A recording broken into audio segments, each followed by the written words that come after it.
كل نفس ذائقة الموت وإنما توفون أجوركم يوم القيامة.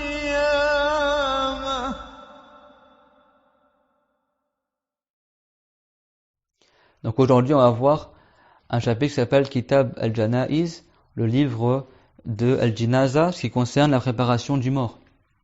C'est-à-dire, qu'est-ce que tu fais quand la personne est en train d'agoniser, quand elle va bientôt mourir, comment tu vas le laver, comment tu vas l'enterrer, comment tu vas l'envelopper dans un linceul, quelle invocation tu fais quand il est en train de mourir, après sa mort, qu'est-ce que tu peux réciter lorsqu'il est mourant, comment tu peux l'aider, comment tu fais en sorte que le défunt il soit bien préservé lors de sa mort et lors de sa préparation mortuaire, etc. Kitab al-Janaiz bil fathi jamru jinaza bil kasri wal fathi ismun al mayyit fi an-narsh. Donc quand tu dis janaza, alors janaiz avec une fatha, à la base, tu peux dire aussi, donc c'est le pluriel de jinaza ou janaza. Tu peux dire jinaza ou janaza. Le pluriel c'est janaiz en arabe. Singulier, tu dis soit jinaza ou janaza.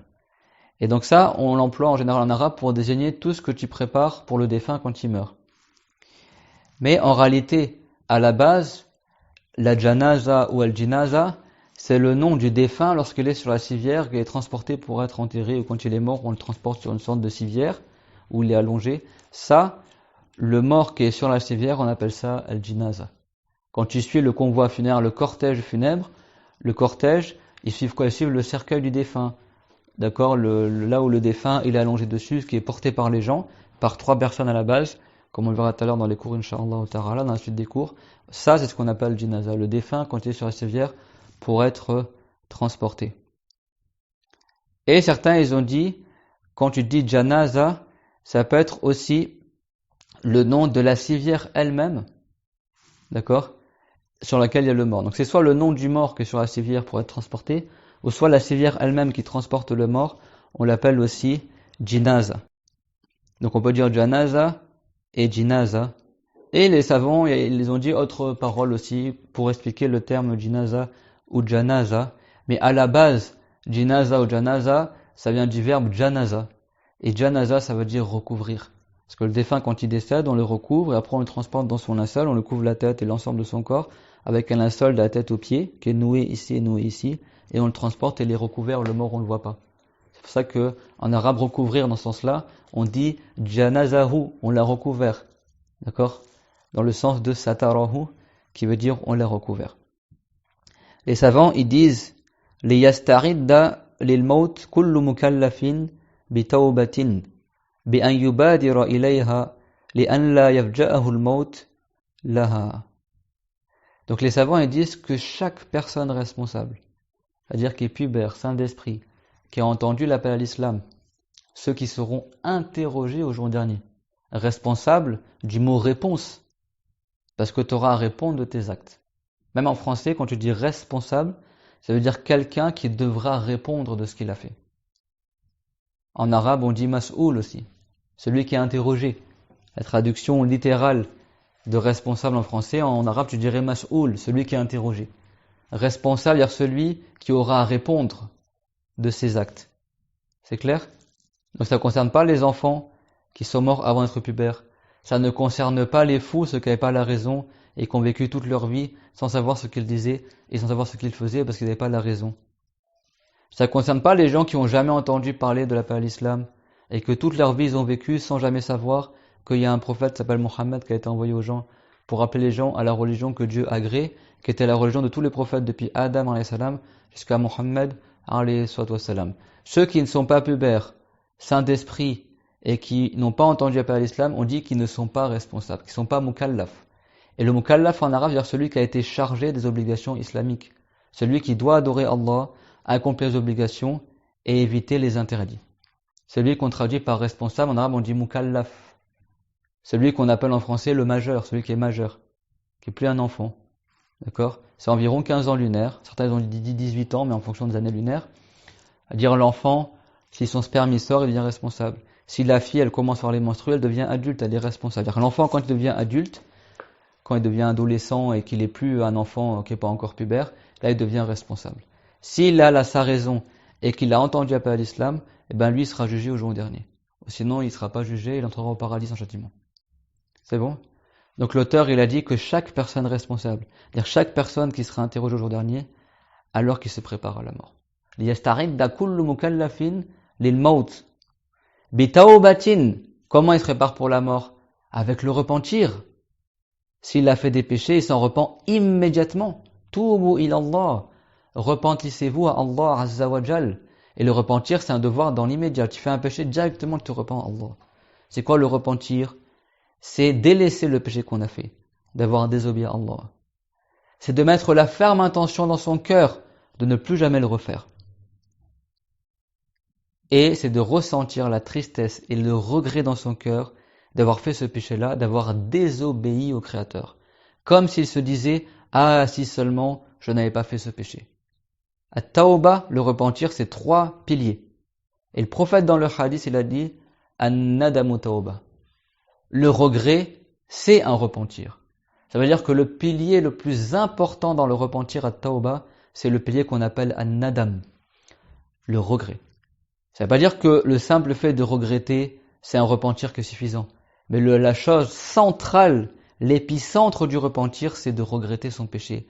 C'est-à-dire de ressentir la tristesse dans son cœur, al-istishrar bil-qalb bil-huzni ala ma sadara minhu ta'assufan ala mukhalafati awamirillahi tabaraka wa ta'ala. De ressentir la tristesse, d'avoir désobéi à Allah.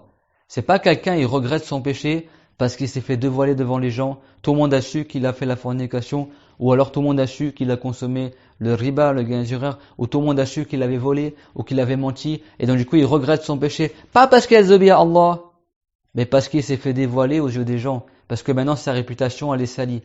Ça c'est pas un regret qui constitue un repentir. Le repentir c'est que tu sois triste d'avoir désobéi à Allah Azza wa Jal. Mais c'est pas suffisant pour le repentir cela. Il faut également que tu délaisses ton péché, que tu arrêtes de le faire.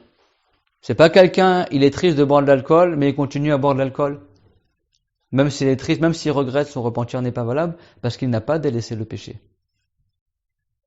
قُلْ لِلَّذِينَ كَفَرُوا إِن يَنْتَهُوا يُغْفَرْ لَهُمْ إِن يَنْتَهُوا يُغْفَرْ لَهُمْ. Dieu l'a dit, dis aux gens qui ont mécru, s'ils arrêtent de mécroire, Dieu leur pardonnera. Même la mécrance, Dieu pardonne, pour ceux qui quittent la mécrance et qui rentrent en islam en disant l'attestation de foi, ash-shahadatayn, ashhadu an la ilaha illallah wa ashhadu anna muhammadar rasulullah. Je témoigne qu'il n'y a qu'un seul Dieu et je témoigne que Muhammad est le prophète de Dieu. Avec une bonne prononciation pour le nom Muhammad. Ou alors si c'est pas dire, il dit Ahmed. Si c'est pas dire en arabe Ahmed, il dit Abul Qasim. Abul Qasim, yani, ça c'est un des noms connus du prophète Muhammad, des surnoms par lequel il est valable que la personne rentre en islam. Un de ces 3 noms. Soit il dit Muhammad, soit il dit Ahmed, soit il dit Abul Qasim. Il dit pas Mohamed, Mahomet, soi-disant le nom qu'ils ont inventé les noms musulmans pour désigner le prophète Muhammad et qui n'est pas un nom du prophète. Si quelqu'un veut rentrer en islam, il faut qu'il prononce bien le nom du prophète Muhammad pour confirmer la mission de prophète au prophète de Allah qui est Muhammad et nul autre. Parmi les prophètes qui nous a été envoyé dans notre communauté, il n'y a qu'un seul prophète, c'est le prophète Muhammad. Il n'y a pas de prophète Mohamed, il n'y a pas de prophète Mahomet, il n'y a pas de prophète Ahmad. C'est Ahmed, Muhammad, Abul Qasim. Un de ces 3 noms pour que la personne rentre en islam dans le 2e témoignage. Je témoigne qu'il n'y a pas d'autre Dieu que Allah et que Muhammad est le prophète de Allah, ou toute autre parole qui donne le même sens que cela. Le prophète Muhammad, alayhi salam, il a dit « Hatta yaqulu la ilaha illallah wa anni rasulullah » jusqu'à que les gens disent qu'il n'y a de Dieu que Allah et que Muhammad est le prophète de Allah. Et dans une version, il a dit « Hatta yashhadu an la ilaha illallah wa anni rasulullah » jusqu'à qu'ils témoignent qu'il n'y a qu'un seul Dieu, c'est Allah, et que je suis le prophète de Allah. Azza wa Jal. C'est clair, tout le monde? Donc ça, c'est la personne responsable. Comment elle se prépare à la mort? Par le repentir. Qu'est-ce qu'on a dit, le repentir, c'est quoi? Regretter son péché, d'avoir désobéi à Allah Ta'ala, pas pour une raison du bas monde, il regrette, mais pour tristesse et désolation et regret du péché qu'il a fait d'avoir désobéi à son Créateur, il délaisse son péché et il met la ferme résolution de ne plus jamais le refaire. Et s'il fait ça, alors il rentre dans la parole du prophète sallallahu alayhi wa sallam, At-ta'ibu mina dhanbi kaman la dhanba lah. Ça veut dire celui qui se repent de son péché, alors c'est comme s'il n'avait jamais fait ce péché. Alors c'est comme s'il n'avait jamais fait ce péché. Dieu, il lui pardonne le péché qu'il a fait. C'est clair, mon tout le monde? C'est comme ça qu'on se prépare à la mort. بأن يبادر إليها لأن لا يفجأه الموت لها. Afin que la personne se précipite à faire le repentir avant que la mort ne la surprenne, avant que lui, il ait fait le repentir.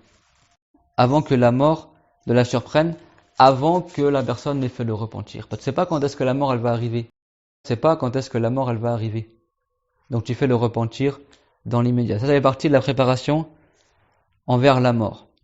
وَالسُنَّةُ أَنْ يُكْثِرَ ذِكْرُهُ لِخَبَرِ أَكْثِرُ مِنْ ذِكْرِ هَذِمِ اللَّذَّاتِ. En raison du hadith, multipliez de vous rappeler celle qui détruit les délices. Celle qui détruit les délices. C'est quoi qui détruit les délices? Qu'est-ce qui met fin à tous les plaisirs mondains, à tous les plaisirs du bas monde? C'est quoi? C'est la mort. Et le prophète, il n'a pas dit « oubliez la mort, faites en sorte de jamais y penser comme ils font les non-musulmans ». Non, le musulman vertueux, il pense jour et nuit à la mort. À chaque fois qu'il prie, il pense à la mort. Le prophète Muhammad il a dit « Sallu salata muwaddi'in ». Sallu salata muwaddi'. Ça veut dire prier la prière de quelqu'un qui fait ses adieux. À chaque fois que tu pries comme si c'était la dernière prière que tu allais accomplir, comme si tu allais mourir.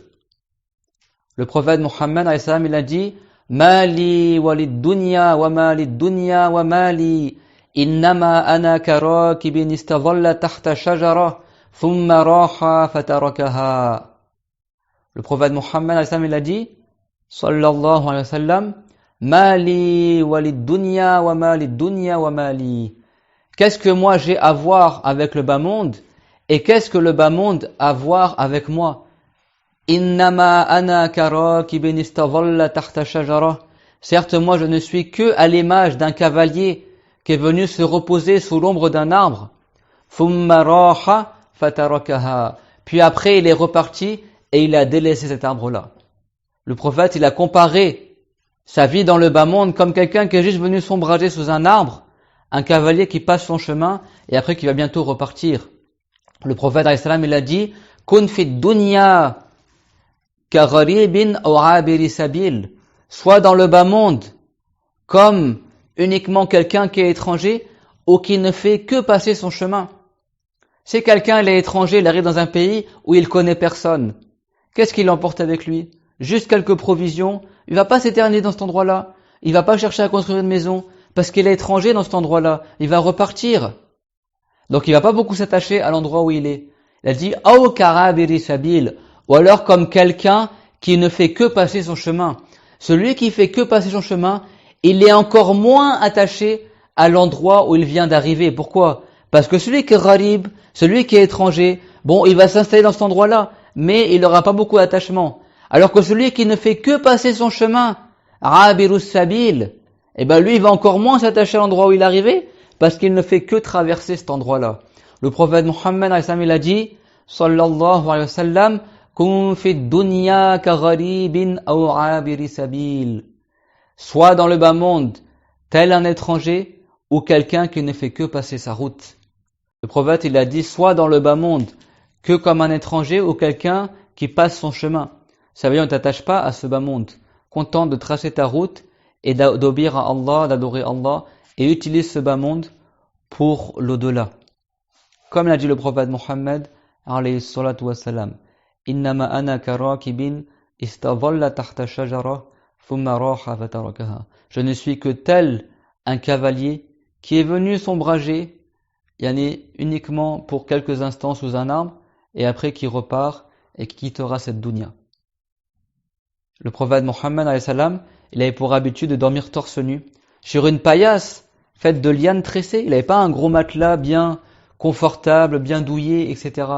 Il dormait sur des nattes tressées, au point que ça laissait une marque, parce que le prophète il dormait sur le côté droit, torse nu avec un pagne, au point que les tresses, le tressage du tapis sur lequel il dormait, ça laissait des marques sur le flanc, sur son côté droit du corps. Et comme il avait torse nu, il y avait les marques sur son corps.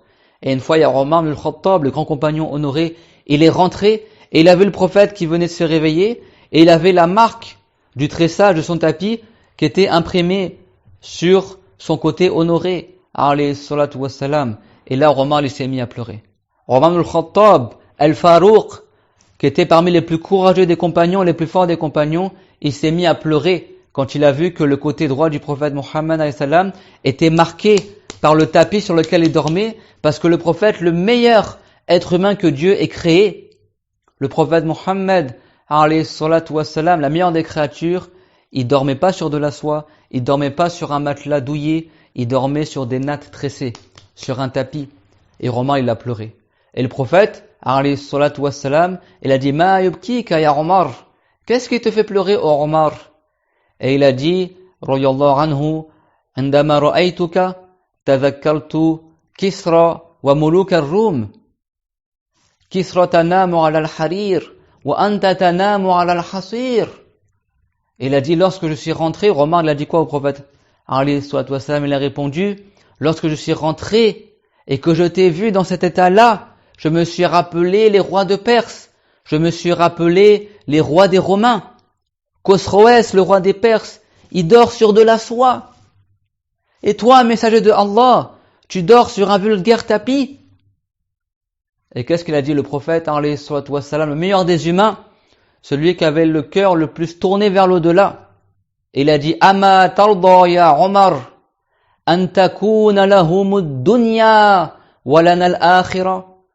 Il a dit, mais n'es-tu donc pas satisfait, ô Omar, que ces gens-là, ces rois non musulmans, ils aient pour eux le bas monde et qu'on ait pour nous l'au-delà?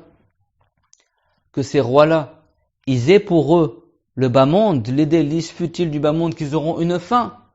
Dieu il a dit, Kullu man alayha fan, tout ce qu'il y a dans le bas monde, ça va périr. Wa yabqa wajhu rabbika dhul jalali wal ikram, mais demeure l'être de ton Seigneur. Lui qui est Dhul Jalal, qui est parfait, wal ikram, est celui qui honorera les musulmans vertueux au jour dernier, qui accordera la juste rétribution et la récompense au jour dernier à tous les prophètes et à tous les saints qui ont suivi de la bonne manière les prophètes, alayhimus salatu wassalam. Ama tarda ya Omar, an takuna lahumud dunya wa lana al-akhirah. N'es-tu pas satisfait, ô Omar, que ces gens-là, ils aient pour eux le bas monde, et que pour nous les musulmans, on aura l'au-delà? C'est ça le messager de Allah, sallallahu alayhi wa sallam. Au point que Dieu, il a donné le choix au prophète Mohammed alayhi salam d'avoir beaucoup de richesses. Beaucoup de richesses. Et le prophète alayhi salam, il a dit, moi je préfère rester tel que je suis. Un jour, je mange à ma faim, et un jour, je ne mange pas à ma faim. Yawman ashbar wa yawman ajur. Le prophète alayhi salam, il n'était pas pauvre. Attention, il y a des gens qui disent qu'il était pauvre. Il n'était pas pauvre, le prophète Mohammed alayhi salam.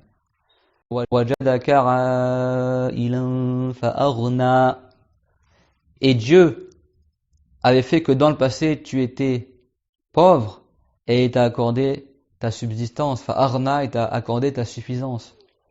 Mais le prophète alayhi salam, sa suffisance, il l'a donnée en aumône aux gens. Le prophète avait du bétail. Malgré ça, il le donnait aux gens. N'est-ce pas que c'est rapporté dans les hadiths sahih qu'il y a un homme qui n'était pas musulman, il est venu voir le prophète Mohammed alayhi salam, et parmi les mérites honorables du prophète Mohammed alayhi salam, c'est qu'il ne refusait jamais à celui qui demandait quelque chose, même son propre habit. Même quelqu'un demandait son habit, il le donnait. Le prophète ne disait jamais non. Alayhi salatu wassalam. Et il y a un homme qui a demandé des biens. Et le prophète, il avait un grand troupeau, ma bayna jabalayn. Ce qu'il y a entre deux montagnes. Ça ne veut pas dire que c'était un troupeau qui prenait toute la place de la vallée. Mais ça, c'est une image en arabe pour dire un grand nombre de têtes de bétail. Et le prophète, il a dit, pars là-bas, et tout le troupeau est pour toi, prends tout pour toi. La personne, elle était étonnée de ça. Elle a tout pris. Elle est rentrée en islam. Elle est rentrée en islam. Elle dit pas Allah, je vais partir chez mon peuple. Je vais les appeler à l'islam aussi. Et même si personne d'entre eux en islam, moi je reviens vers toi, je reste avec toi. Et il est parti voir son peuple, cet homme-là. Il a dit Aslimu, fa inna Muhammadan yu'ti ata'a man la yakhsha al-faqr. Il a dit rentrez en islam, car certes Muhammad sallallahu alayhi wa sallam, il donne des dons comme celui qui ne craint pas d'être pauvre. Comme celui qui ne craint pas d'être pauvre. Parce que le prophète alayhi salam, il sait que toute chose qu'il donnera dans le bas monde, il en retrouvera les récompenses dans l'au-delà. Une fois, une des épouses du prophète, Aïcha, radiyallahu anha, elle a fait des aumônes aux pauvres, etc. Elle a tout donné d'une brebis qu'elle avait été égorgée, à manger pour les pauvres, la viande, tout ça.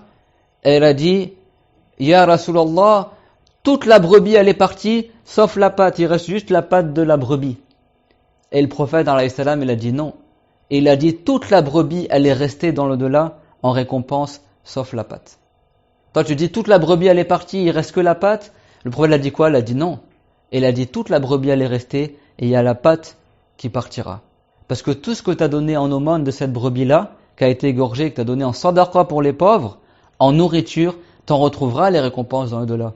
Mais la patte que tu n'as pas donnée, tu n'auras pas la récompense dans l'au-delà, parce que tu ne l'as pas donnée en aumône. Donc toute la brebis, elle est restée pour l'au-delà. Ma naqasa malun min sadaqa. Le prophète, alayhi salatu wassalam, il a dit les biens, ils ne s'amoindrissent pas par la sadaqa. Plus tu donnes, plus Dieu il te donne, soit dans le bas monde et le plus encore dans l'au-delà. Les récompenses, wal akhiratu khayrun wa abqa, bal tu'thiruna al-hayata ad-dunya wal akhiratu khayrun wa abqa. Dieu l'a dit, mais vous préférez la vue du bas monde, alors que l'au-delà, il est meilleur que le bas monde et il est éternel. Alors que le bas monde, lui, il ira à sa fin. Quoi que tu vives longtemps dans le bas monde, toi tu auras une fin et le bas monde aura une fin et au jugement de Allah Azza wa Jal, nous retournerons. Wa sunna an yukfira dhikruhu. Il est recommandé, comme ils ont dit les savants, de se rappeler souvent la mort. En raison du hadith, akfiru min dhikri hadhimil ladhat. Le prophète, sallallahu alayhi wa sallam, il a dit, rappelez-vous souvent de la chose qui fait disparaître les plaisirs du bas monde. Hadim, et tu peux dire aussi hadim. Hadama en arabe, ça veut dire détruire. Rappelez-vous de la destructrice des désirs. Et qu'est-ce qu'il visait par cela, le prophète, alayhi salam? Il visait la mort. Rappelez-vous souvent de la mort. Hadimul ladhat. Et les savants ont dit, il visait par cela la mort. Et ça, c'est un hadith, il a dit, Yarni al-mauta, rawahu at-Tirmidhi wa hassanahu, wa ibn Hibbana, wa al-Hakimu, wa sahhaha.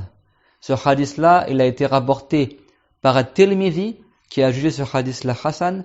Également, il a été relaté par Ibn Hibbana, ainsi que al-Hakim. Et Ibn Hibban et al-Hakim, les deux, ils ont jugé ce hadith sahih.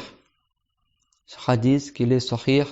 Et dans la version de l'imam le Hafiz al-Nasa'i, Zad al-Nasa'i, فَإِنَّهُ مَا يُذْكَرُ فِي كَثِيرٍ إِلَّا قَلَّ لَهُ وَلَا قَلِيلٍ إِلَّا كَثَّرَهُ.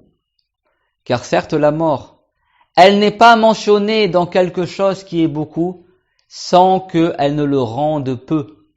Et elle n'est pas mentionnée dans quelque chose qui est peu, sans qu'elle ne le rende beaucoup.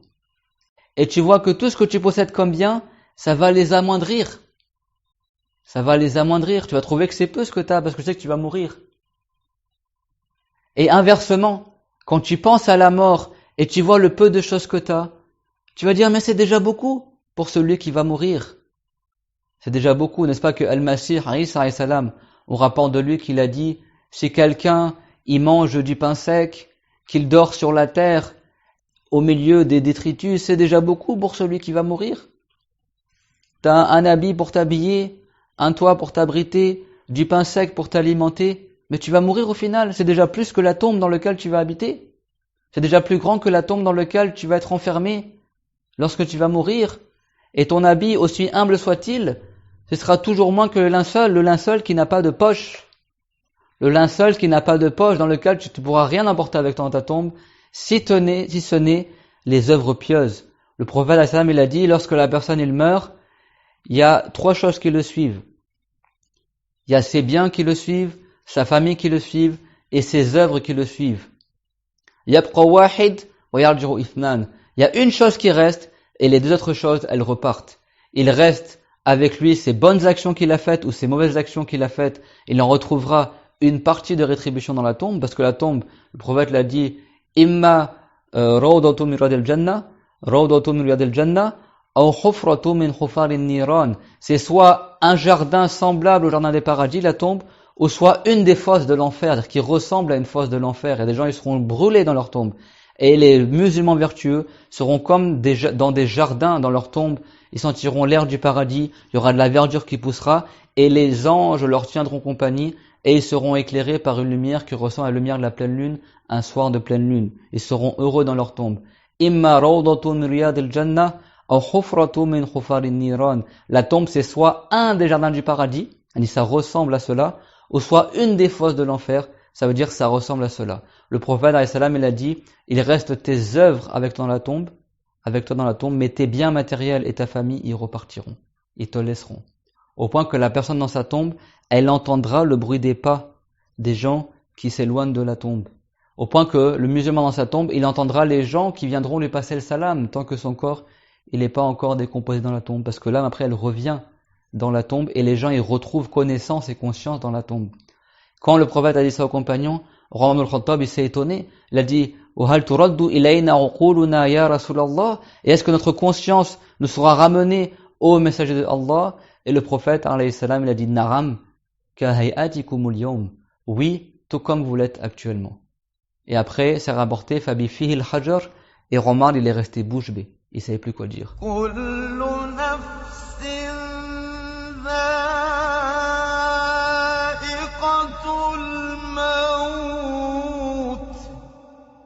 وإن